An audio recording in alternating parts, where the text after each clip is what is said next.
Welcome to Foodcast. I'm your host, Rick, and today I'll talk about my journey in Europe. For, uh, let's say, legal reasons, I have a piece of paper here with all my notes. I'll try to not use names where I work, restaurants, and yeah, just for legal reasons. I don't know if I'll be stepping people's toes here. Uh, anyway, like just to be safe. I went through all my contracts the past 14 years I'm in Ireland, and there's nothing saying I can't say what happened and my journey, but just let it be safe. Anyway, let's start. The year was 2007. The country, Ireland. I start to work literally straight away when I get out of the plane. I arrive in Ireland, and I remember the day was, typical Irish weather. Liquid sunshine all over the place, aka rain. First thing I did was buying a map of Dublin, so I could see where I'm going and where I'm not. Who's used to use Google Maps? Google Maps, you just could actually check in the computer. You couldn't actually access by your phone because smartphones weren't there yet. Just about a few years to get there. So anyway, I start to go around the town, manage in the first week get my job. Like I apply for a place. It was quite a funny story. I was walking around Dublin in the morning, and I was in South Dublin. Stephen's Green is a beautiful area, and across the road I saw a restaurant, and it is a casual diner, and they have literally all over the world. And then look, I love their standards. They are all over the world, and they, like they do decent food. I want to see what they're doing. So I went in, give my CV. That was a Thursday, and then by Monday I was working already. So and when I got that company, I thought I would be just like to have a job and a quick fix, but no, impressed me a lot. That this company is owned by Irish Americans, and so the mentality is American, basically in the core, like let's work is business, and at the same time it has a little bit of Irish flair. So they are not so cutthroat. So it was nice experience.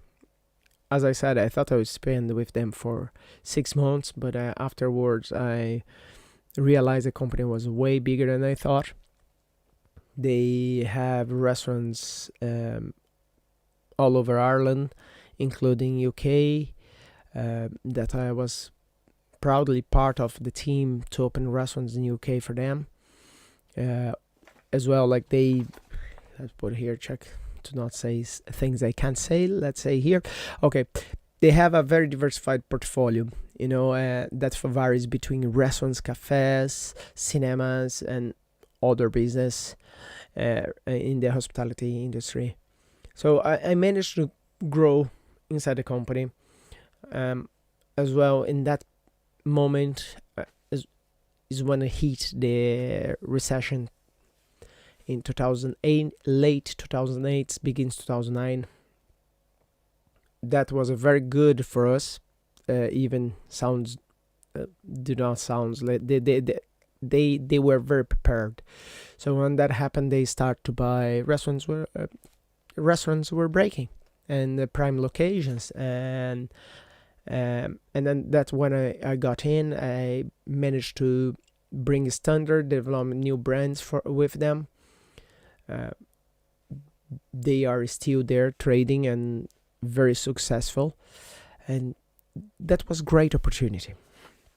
In that period as well, I had in my head, okay, for the first year or so, I will travel around Europe. So when I arrived in Ireland, I Ryanair was in the boom as well, and they had like deals like 1 cent per journey. Sorry, per journey to anywhere in Europe, literally. And I used to be there midnight. I was in the computer trying to buy the tickets. It was very difficult to get the 1 cent. I just managed one time to get 1 cent each way. So I paid 2 cents to go to Liverpool with tax included. Yeah. A part of that, the landing was like if a coconut just fell from a tree, but I don't care. I paid 2 cents. Anyway, in that first year, I managed to go about like travel 13 countries over 26 cities between Europe, America, and Africa. Was a great experience. My roster used to work between like Thursday to Wednesday. So what I used to do is trying to combine days off from each week. So literally I work flat out for 2 weeks, and then I get like the end of the work week would be like Thursday, like Wednesday and Thursday, or get like Tuesday and Wednesday and Thursday, combine minimum 2-3 days to go to somewhere I would like to visit. And always my mentality was like that. I was my 20s, mid-20s, and with money. Like, look, I said, I will not travel like a backpacker. It's my day off. It's my break. I want to enjoy, and I have a nice meal and stay in a nice place with a nice bed. So I spend most of my money traveling around those countries and eating, and always I research beforehand. So if I would spend 3 days, at least one of the days I would get like in a fancy restaurant, Michelin guided or recommended. So always I try to get a very nice place to eat and get recommendations as well. It was amazing. It was a great 1 year in Europe, little bit over a year traveling. So it gave me a lot of experience in a sense of tasting food around Europe from the best chefs I could find. From the beginning, I can say like Ireland. In Ireland, I fell in love with the people in Ireland. They remind me of a lot of us Brazilians. Very welcome people. They're lovely. Like I have to say, if you never visit Ireland, please do. People here are amazing. It's an amazing country. Doesn't matter what the people say about the weather. I like. Is just not too hot, not too cold. It's just right. I do agree. Rain and the wind sometimes can be a little bit pain, but it's okay. It's okay. People here balance that off. That's great. Here in Ireland as well is when I met my wife, and in this period, like the late 2000s. It was great. So as I said, from the company I worked, after 4 years working for them, I grow with the company, with the group, opening restaurants, etc. In 2011, it was in the middle of the recession. I look and said, all right, is the moment of change. I need to go back to the roots. I want to go for something more like fine dine. And that's when I move on. And then I went to work for Ritz. I wasn't supposed to say names, but okay. And that move was great for me. It was a great experience. And for over 2 years was amazing. I was back to what I want. But after that 2 years as well, we had our first daughter, I start to question, okay, what's next, what I can do, like professionally, what I want to learn. And that stage, I look as I need to look something different. I need to move on. I need to learn more. I need to see a different perspective um, of the word, the gastronomy word, or like the hospitality word. And then that's the moment I start to pick a place to work. I already had enough experience to choose more or less what I can go. When you're too young, like, you're picked, you don't pick. So I was in the middle level of my career, and I said, okay, that's the moment I can go and choose a place. Not being, it's kind of both ways. They pick me and I pick them. So in that moment, let's see where I'm here, is when I got my first role as a head chef in a in a small restaurant, but in one of the biggest hospitality companies in Ireland. So I knew they had like over back the time was over 160 restaurants around Ireland. I knew was kind of a step back in a sense of operation and the way the things I used to work, but I knew it was an opportunity to get in, show, prove myself, and move on. And that's what I did. I went there to prove myself. After 8 months with them, the shirt was already small in that restaurant. Started to show some opportunities inside the company, and I choose with them, of course. I had a few opportunities, and one of the place was the eye of the hurricane, in my opinion, in the company. Let's see where I stop here, because I need to be a little bit careful what I'm saying here. I'm not sure if I will upset people. I moved from okay, yes, that restaurant was one of the highest profile restaurants for this company, and that's where I went. Very difficult, very difficult. When I got there, they passed through in the past year 6 or 7 head chefs, just to give you how difficult was the place. And I look and said, all right, put my head down, let's work. It was very difficult. They had a lot of hospitality events, and literally money wasn't object for who was going there. So you need to be in your A game.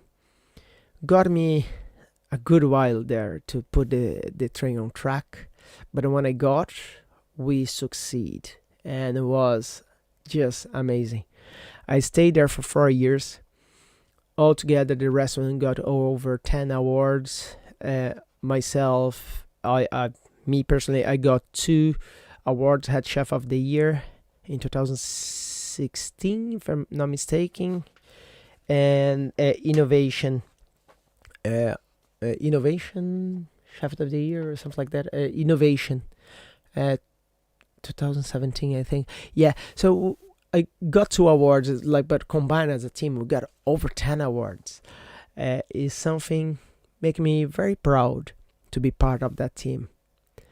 After that 4 years, I start to notice, like the I need to go for the next level. I had a sous chef there. He was more than capable to do my job. And then I train people there very well. They train themselves as well. Like I have a culture. I'll be talking in other episodes, like how I like to work in a kitchen. And I will explain a little bit of what's going on, why my mentality is like that in other episodes. That's a good idea. Yeah, I need to write it down that. So to talk about here in the foodcast. So anyway, in that moment, I look and say, all right, I'm ready for the next step. That's when I went to work in different projects and head offs for the company. So I went literally traveling around Ireland for them and helping with tenders, everything. It was really nice, but let's say it's not my cup of tea,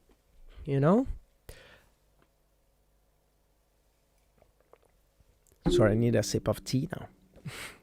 So I after I work in those different uh, projects for a couple of months, I was offered to run 15 outlets, cafes, restaurants, in Dublin Airport. I have to say, oh boy, that isn't a beast. Is literally a massive mammoth, like difficult to move. Up to 300 people worked there with us. I went there as a executive chef. It was my first role as executive chef, fully executive chef. So it was challenging. I think the main challenge I had there was work with people. And I knew that, like HR issues, this kind of stuff. Every single day you have somebody calling sick. Not every single day, but like it's majority of the day you have to deal with something. It's literally the organization level you need to have in this part and this kind of business was very difficult, but puzzling and exciting at the same time. Great things we did there. We grew so much from when I got, by the time I left, was just amazing experience. I met so many amazing people. I had so many stories. We could be here for hours talking, and was great. Very challenge there, but by the end of 2019, I got offered a new challenge inside the company. This literally as same size as the airport, but with more twists of food focus in like in fine dining. Had a little bit of the fine dining hospitalities, something I really like, and that was end of 2019. As everyone knows, 2020 starts in this new role, and coronavirus strikes, and that moment bring all the operations to a halt. I managed to still work until end of May, if I'm not mistaken. Yeah, end of May 2019.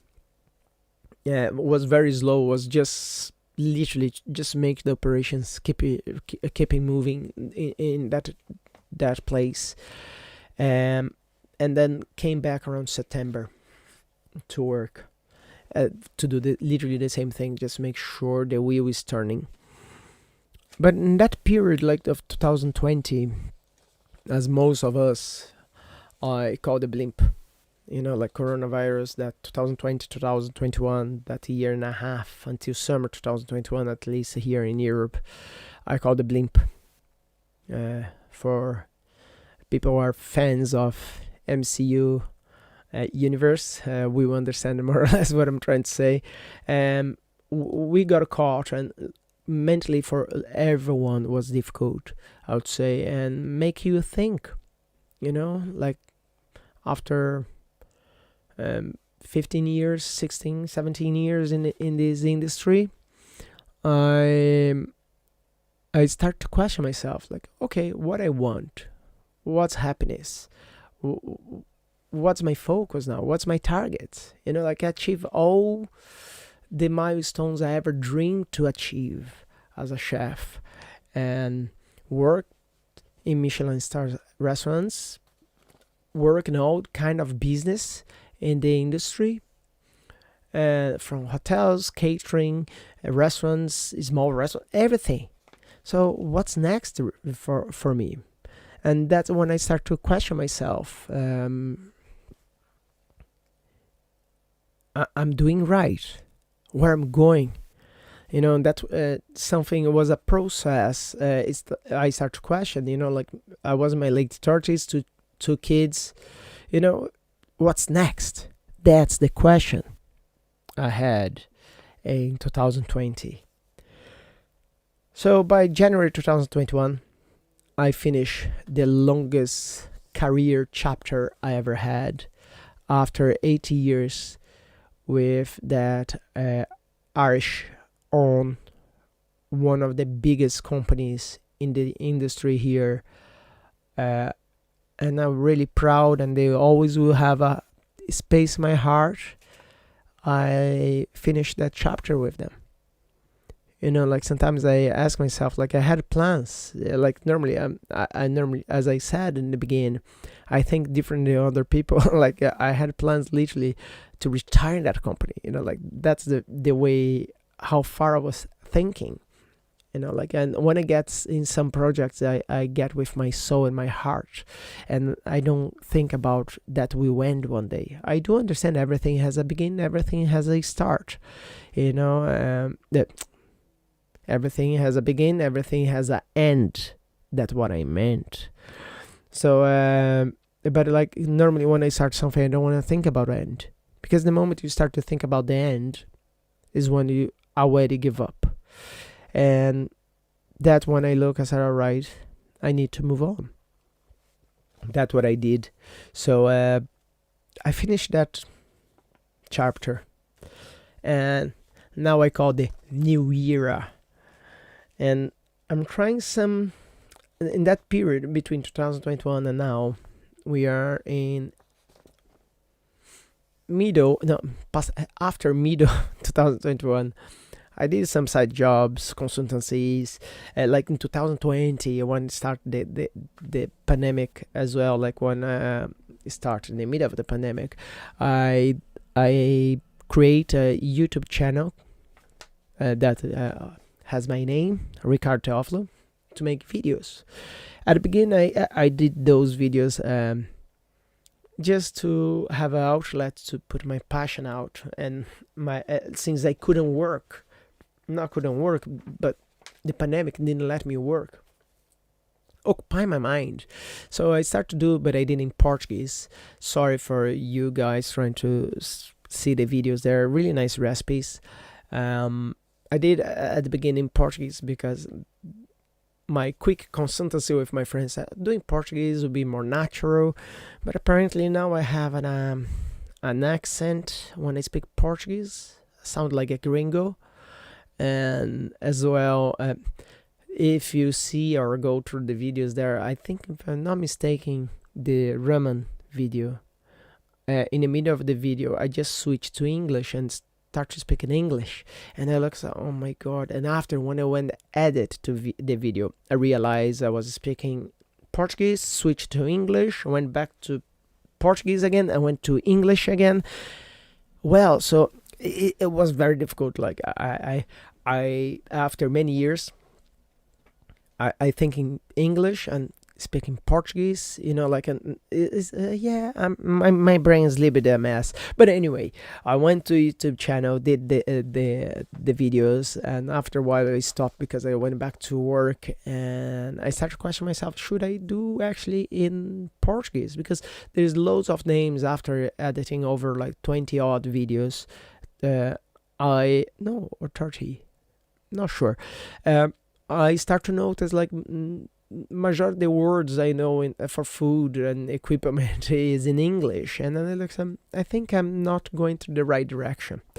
And at the same time I was doing that, I thought about Foodcast, but I didn't know about Foodcast yet, the name. I had an idea to have this talking show, bringing my friends in, like in the industry, to share their stories.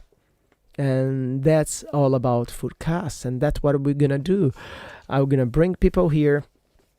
I don't know yet, because I'm trying to figure out how this thing works, aka microphone, more than one to attach to the computer. I got the equipment, but like I didn't quite yet got there. So the next few episodes will be more or less just me and you guys, and from there we'll start to bring people. I have really nice ideas to bring in, what we're gonna talk about, like loads of subjects, and I'm quite excited to have that rolling. and that's what we're gonna do. And that's, I think that's what's working for me at the moment. um just finish off a little, like in that same stage here. I'm trying to figure out what's next for me. Like, I'm working, all right, at the moment. So I have very busy schedule, and trying to put together the food cast, and maybe go back to do the videos, because it was quite fun to do. Like, the kids keep coming in the kitchen, but okay. To trying the food and going around, like, what is that? It's funny. And then, like, that new journey and new era, I want you guys to be part and see where I'm gonna figure out about my life, for who is in your late 30s, beginning 40s, or in your 40s, um, and still have that midlife crisis, as I am. I consider that as a midlife crisis. Probably that it is. To see what's my purpose, what I need to do, what's next. I would achieve what I want, what I do now. Buy a sports car, and going around. Like, I don't know. So you guys will be part of that, but seeing in the perspective of the food, because that's what the word all about for me, and where the thing's going around is food. With that being said, thank you for listening for Foodcast, and see you next time.